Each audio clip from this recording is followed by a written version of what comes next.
समर्थ app पर बच्चों की स्क्रीनिंग और उनके डेटा को फीड किए जाने से संबंधित कुछ मुख्य बातें इस प्रकार हैं, जो आपको स्क्रीनिंग और बच्चों की फीडिंग के संबंध में समस्याएं आ रही हैं, उसको लेकर के कुछ प्रश्न हैं, उसको जरा समझ ले। तो प्रथम प्रश्न है कि समर्थ ऐप क्या है? तो समर्थ ऐप समावेशी शिक्षा के तहत दिव्यांग और अधिगम अक्षम बालकों को शिक्षा की मुख्य धारा में जोड़ने के लिए उनका चिन्हांकन करने का एक तकनीकी प्रयास है। समर्थ ऐप के तहत नोडल शिक्षक कौन है और नोडल शिक्षक क्या करेगा? तो समर्थ ऐप के अनुसार ये बिल्कुल कंफर्म कर दिया गया है कि नोडल शिक्षक हर विद्यालय का प्रधानाचार्य या इंचार्ज अध्यापक होगा, जो अपने विद्यालय में अध्ययनरत सभी बच्चों का अवलोकन करके उन्हें स्क्रीनिंग के लिए चयनित करेगा। ये बात आप जो एसपीडी कार्यालय का आपका आदेश है, उसमें भी आप देख सकते हैं। स्क्रीनिंग अध्यापक द्वारा चयनित बच्चों की होनी है, जिनमें अधिगम अक्षमता के लक्षण दिख रहे हैं।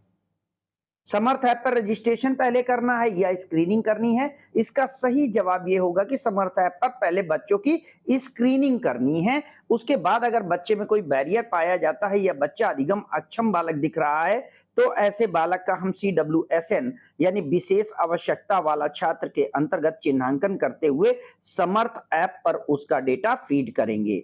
समर्थ ऐप पर क्या सभी बच्चों की स्क्रीनिंग होनी है? नहीं, समर्थ ऐप पर सभी बच्चों की स्क्रीनिंग नहीं होनी है। इंचार्ज अध्यापक जो कि नोडल अध्यापक हैं, वह अपने अध्ययनरत बच्चों को खासकर 1, 2, 3 और कक्षा और जूनियर में विद्यालय होने पर कक्षा 6 में नव प्रवेशित बच्चे जिनमें अधिगम अक्षमता या मानसिक शारीरिक विकलांगता का कुछ लक्षण है, उनका चयन किया करेंगे और अवलोकन के आधार पर चयन करके ऐसे सभी बच्चों की स्क्रीनिंग करेंगे जिनमें किसी तरीके की अधिगम अक्षमता पाए जाने की संभावना है।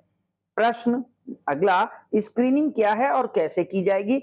स्क्रीनिंग अधिगम अक्षम बालकों की शारीरिक अक्षमता का आकलन करने के लिए अपनाई जाने वाली एक प्रक्रिया है, जिसमें लगभग 38 क्वेश्चंस हैं की एक चेकलिस्ट है, जिनका जवाब हम हाँ या ना में देंगे। इसी के आधार पर बच्चे को समर्थ ऐप में फीड किया जाना है कि नहीं, इसका निर्णय किया जाता है। क्या बच्चे की स्क्रीनिंग होने के बाद बच्चा समर्थ है ऐप पर फीड माना जाएगा? नहीं। क्या बच्चे की स्क्रीनिंग होने पर बच्चा समर्थ ऐप पर फीड माना जाएगा? नहीं, ऐसा नहीं है।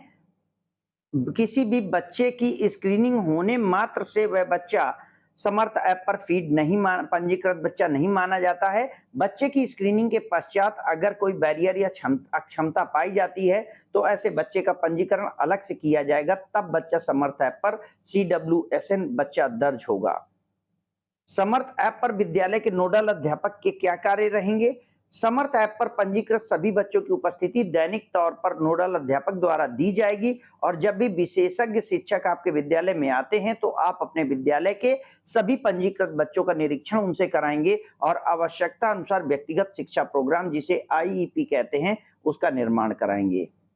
कितने बच्चों की स्क्रीनिंग आवश्यक है? समर्थ ऐप पर प्रति विद्यालय कम से कम 10 से 15 बच्चों की स्क्रीनिंग आवश्यक है। अगर विद्यालय स्तर पर स्क्रीनिंग नहीं की गई है, तो विद्यालय में शून्य संख्या दिखाता है।